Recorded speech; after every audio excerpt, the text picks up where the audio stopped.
Om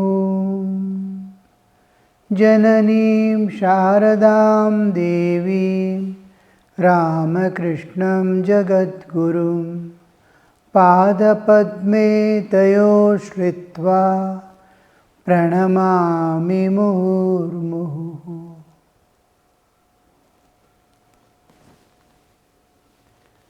Regarding the process of meditation by which we enter our inner layers and transcend the nature, we find Sri Ramakrishna is singing a song regarding that. Naren and others have been sitting for meditation. Sri Ramakrishna has gone there and telling them to dive within deep. What will you get by us? Floating on the surface, you have to dive within. Otherwise, you will not get the gems. So he is singing a song, and in that song, we saw yesterday, if you happen to, many times we face the failure in spite of all sincere efforts to dive within. We put all efforts, we are careful in the world, moving about, so that nothing disturbs my meditation. I am taking all the care regarding keeping my body and mind in good condition. We are following the middle path.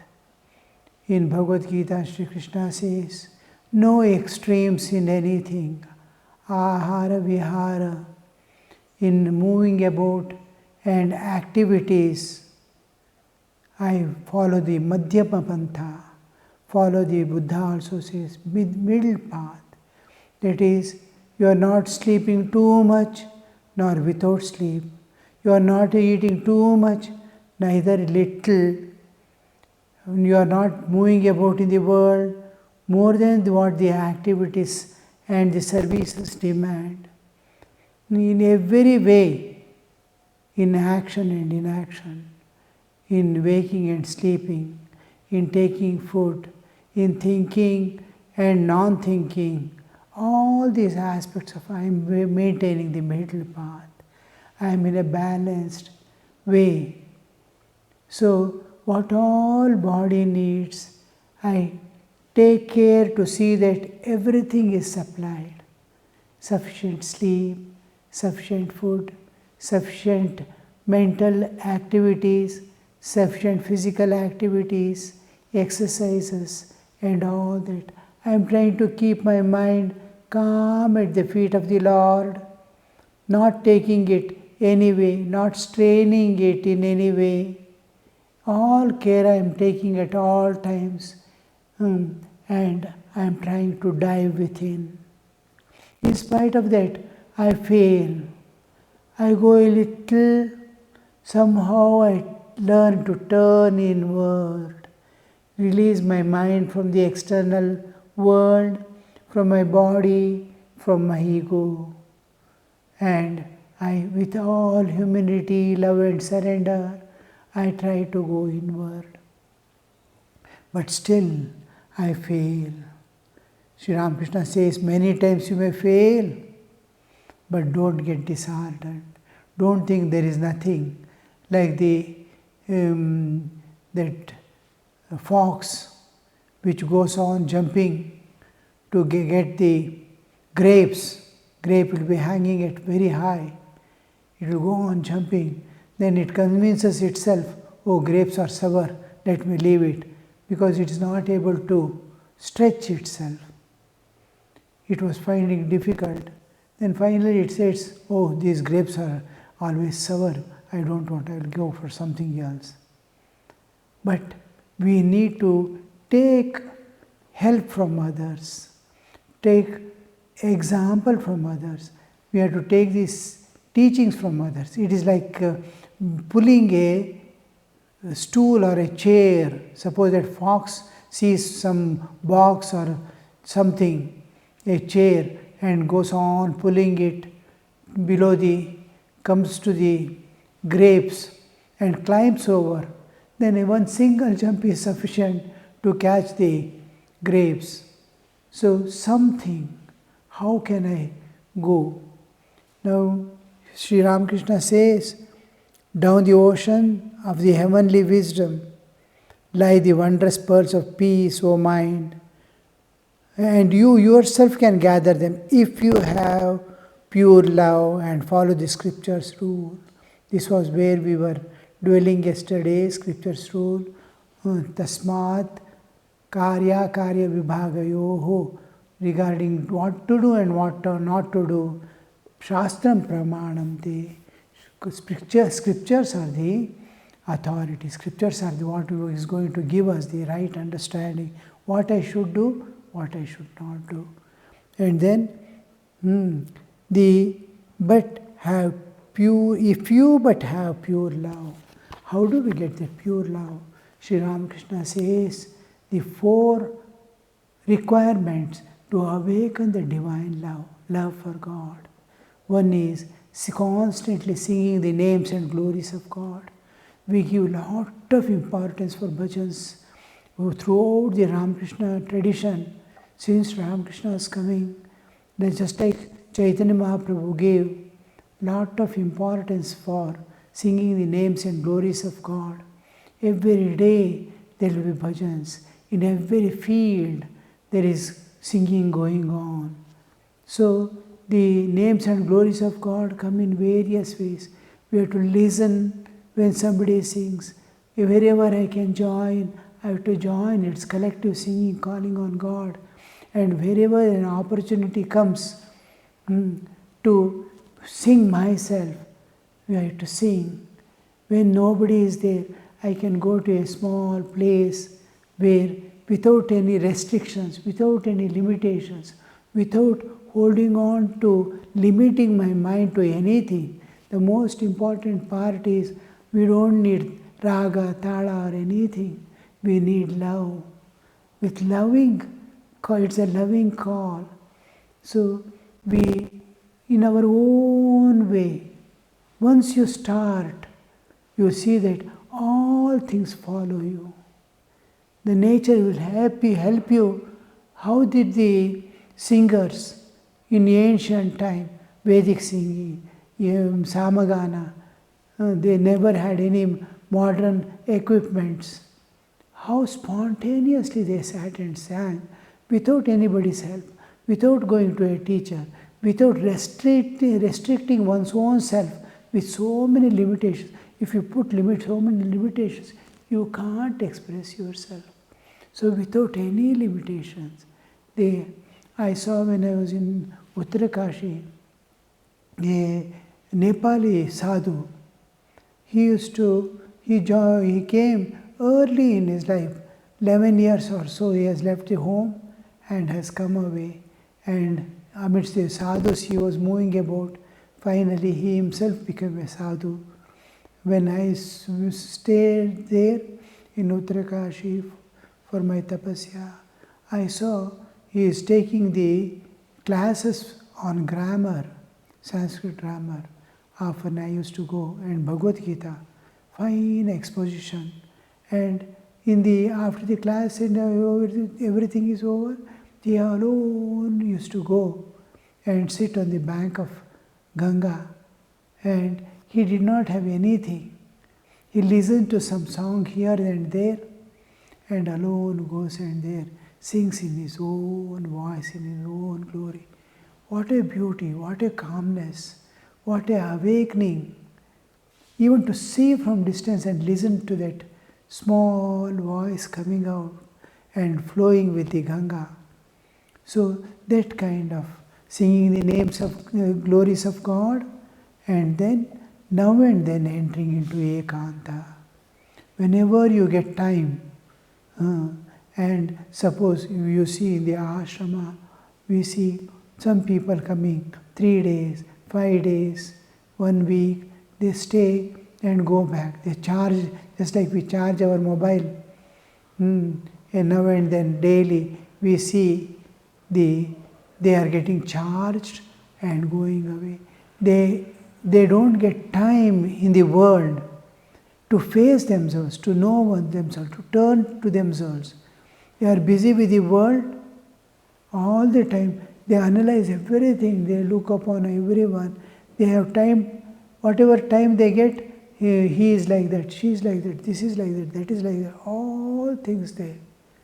Then no time to turn inward and analyze, who am I? What is this? Why am I like this? Why did I say that word? Why did I think like that? We don't get time. So when they come here, they will get the lot of time for themselves.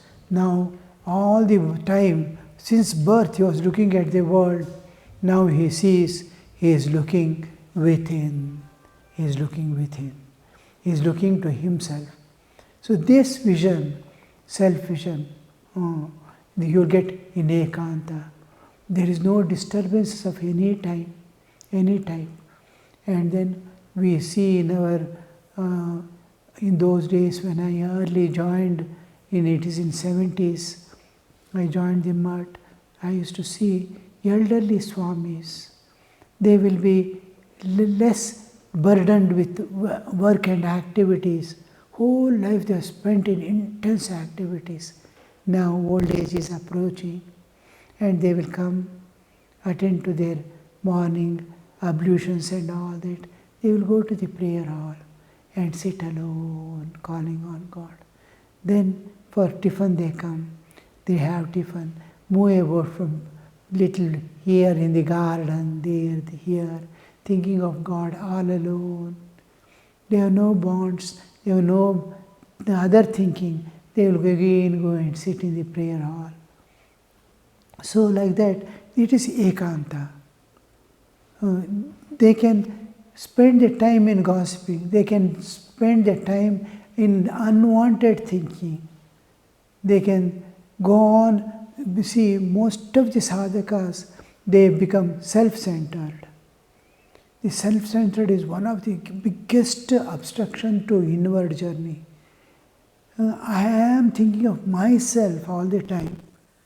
I am not thinking of the world. I am not concerned about other things. Little work or activities I do, but do I feel concerned?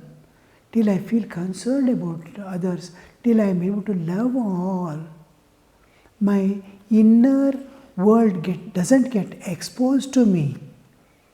From inside the thirst comes. From inside the longing comes. I am not open when I feel concerned about others. My heart is opening up. It is exposing to God. It is exposing to itself. It is exposing to the world. So we see that as much I feel for me, more than that, 100 times more I must think of the others and about the concern about others. Oh, does this person want? Does it obstruct him? Does my thoughts affect anybody else? Even thoughts affect each other, not only the other things. If two people are sitting, then each is limiting other.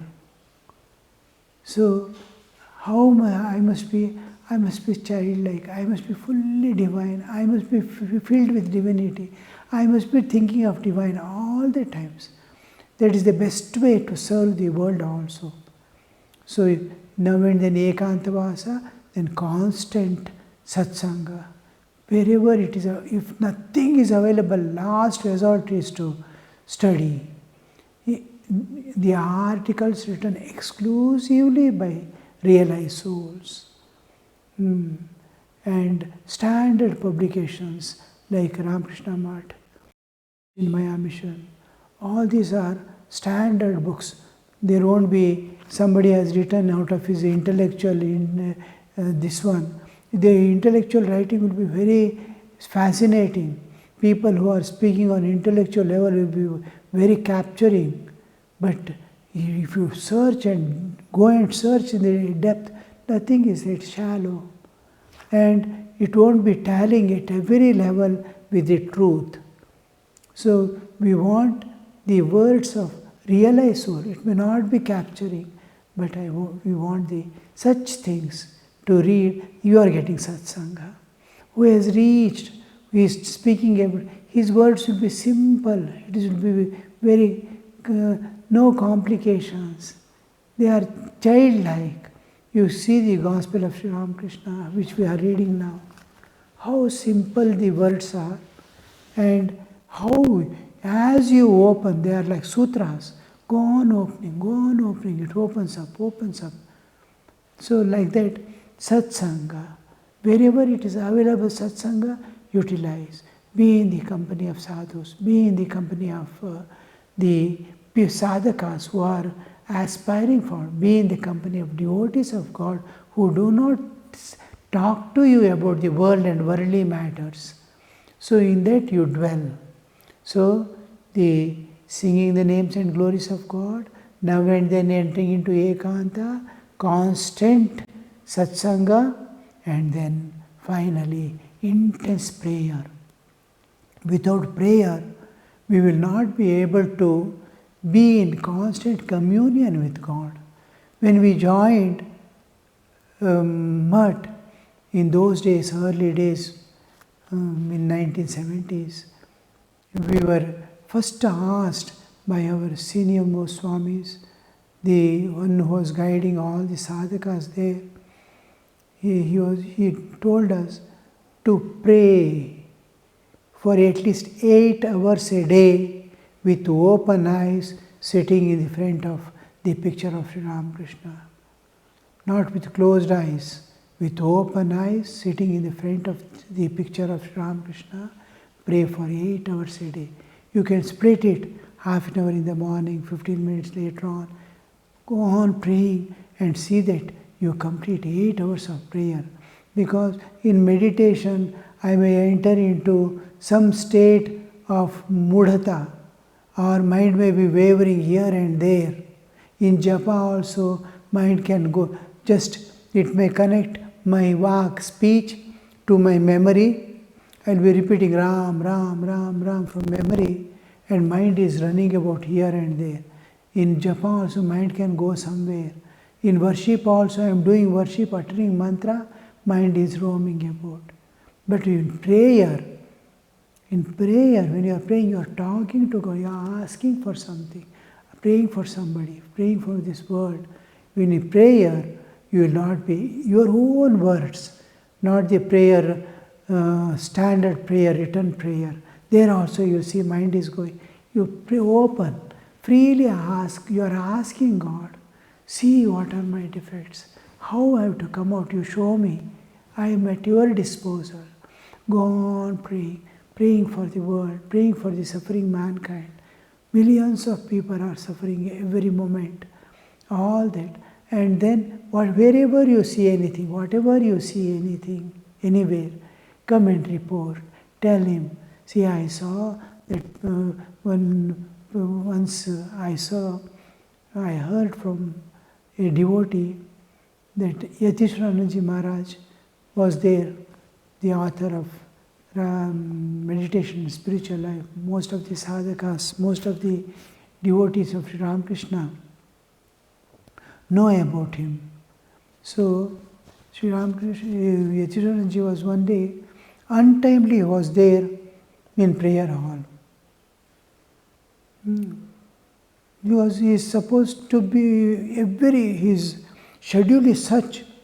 Suppose even in Belur Mutt, Madhvananji Maharaj was there. All others, when it is 6 o'clock in the evening, exactly to the seconds, he will be closing his windows for sitting for meditation. Every day. They used to set their watch by looking at his closing the windows. So he's also, these sadhus try to maintain their schedule absolute to the seconds. So Yatishwarananji used to go to the prayer hall at a particular hour. He used to go to the shrine particular hour. Untimely they saw him standing in front of the shrine. He was inside the shrine. And after coming out, a devotee was waiting. Swamiji, you are here in this hour? Then he said, yes. I saw one of the brahmacharis had a small boil on his face. I thought he may be finding difficulty in meditating. He may be finding difficulty in thinking of God. That pain might affect him or it may aggravate. So I was praying for him. So there is so much of opportunity every moment for us to go and pray. Anything you pray, for anybody you pray, but pray. In prayer, you are talking to God and mind doesn't go anywhere. Within a year, there is a great transformation. 8 hours a day, 1/3 of the time of my life, I am giving exclusively to God, in conversing with God, in talking to God. So what would be happening to that soul? It simply climbs up. He is escalated. You just pray through prayer. Because every second, every fraction of second, he is in communion with God. So intense prayer. Intense prayer is where you merge your mind in the heart, your reasoning power in the heart, with faith and love. You pray. Heart weeps and prays. It doesn't reason. It's just praise. So this kind of prayer, singing the names and glories of God, then now and then whenever the opportunity comes, even once in a month, a day in a month, if you get a leisure, go it. Whenever you get leisure, like old sadhus, the moment they get leisure, free from it, they will go and sit in the shrine, in a small chair somewhere, and look at the picture and pray. So like that, singing the names and glories of God, now and then entering into ekanta, then finally the intense prayer and constant satsanga. These four awaken the divine love. Sri Ramakrishna says we will come to that somewhere later on perhaps. So these four are essential to awaken the love. Sri Ramakrishna says here that he is singing this song, down the, and if you but have pure love, and this love is awakened through these means, we have to awaken the love. Love is within. It is in supta avastha. It is sleeping. Love for God is there in every heart because it is inseparable part of God, which is claiming its separation, which is delusion, which is imaginary. And follow the scriptural rules. Within those ocean depths as well, 6 alligators lurk, lust, anger and the rest, swimming about in search of prey. Just like there are gems within, within are the alligators, they are waiting. Kama, Krodha, Lobha, Moha, Mada, Matsarya, Ahankara, Raga, Dvesha, all these are the alligators. That is what we call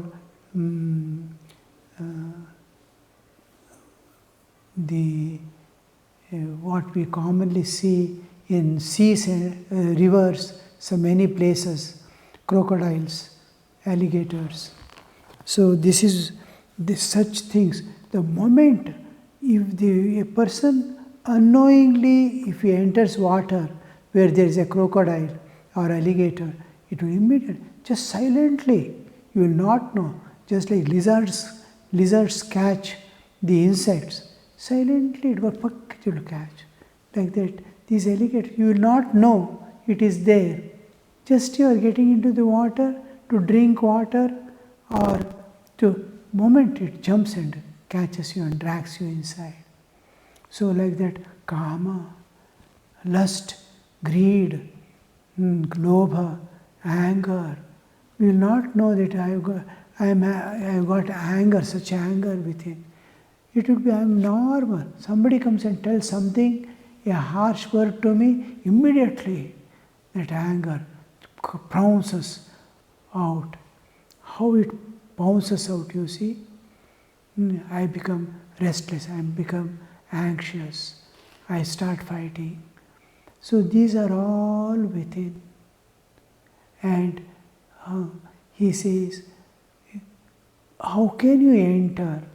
You have to pass through that same channel, same tunnel through which within you they are. You have to cross them. You must be unaffected by it. How to pass through them being unaffected? When we were going to Kailas Manasarovar in early 2003 I think I went. Then there were no roads or anything. In the rough terrain we have to go in the vehicle. They take us, and that vehicle, Land Cruiser, it has such advantages. It can travel in any type of land. See, sand is there, on the sand it can move.